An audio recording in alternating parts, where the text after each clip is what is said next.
2024, l'horizon du FRR a été rallongé, donc explicitement au-delà de 2033, sans qu'il y ait de date explicite de fin, hein. Donc on est plutôt à horizon du coup infini, je dirais.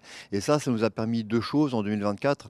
La première, c'est avoir une allocation plus tournée vers ce qu'on appelle les actifs de performance, donc actions et actifs de risque intermédiaire type dette à haut rendement. Et la deuxième chose, c'est augmenter notre prévision d'investissement en actifs non cotés. Et donc, on a, grâce à ça, un programme d'engagement annuel en actifs non cotés qui devrait, si tout va bien, être aux alentours de 500 millions d'euros par an. Donc, pour pouvoir tangenter à peu près 3 milliards d'euros d'investissement dans le portefeuille.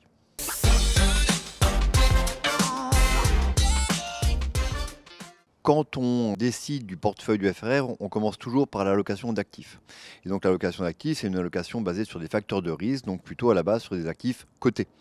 Et ensuite, on regarde si on investit en actifs cotés ou en actifs non cotés. L'investissement en actifs cotés ou non cotés, il dépend de deux choses.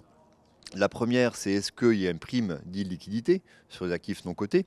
Et la seconde, c'est est-ce qu'on peut se permettre cette illiquidité. Et donc la réponse à la première question, est-ce qu'il y a une prime d'illiquidité d'après nos études? Oui.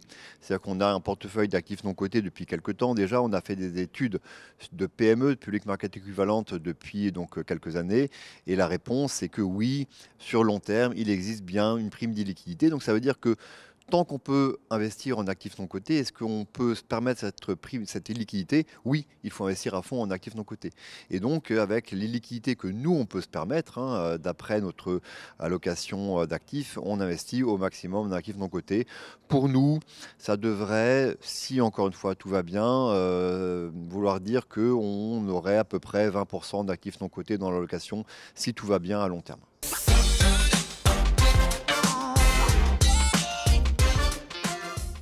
Nous, pour nos actifs non cotés, on est très ciblé France.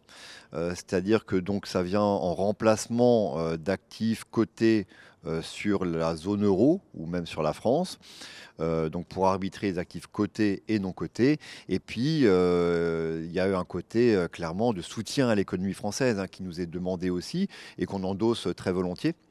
Donc on va là où il y a besoin d'argent, donc sur les segments small mid en France, et donc notamment dans ce segment sur des thématiques, donc par exemple sur les infrastructures, ça peut être tout ce qui est TEE, sur tout ce qui est capital investissement, c'est là où on a besoin d'argent, donc la technologie, la santé, tout ce qui est agriculture, tout ce qui va être aussi défense également, mais de manière générale, la volonté de soutenir l'économie, de créer de l'emploi et même de pouvoir amener les entreprises à une taille un petit peu plus importante à l'international ou en tout cas pour accompagner son expansion.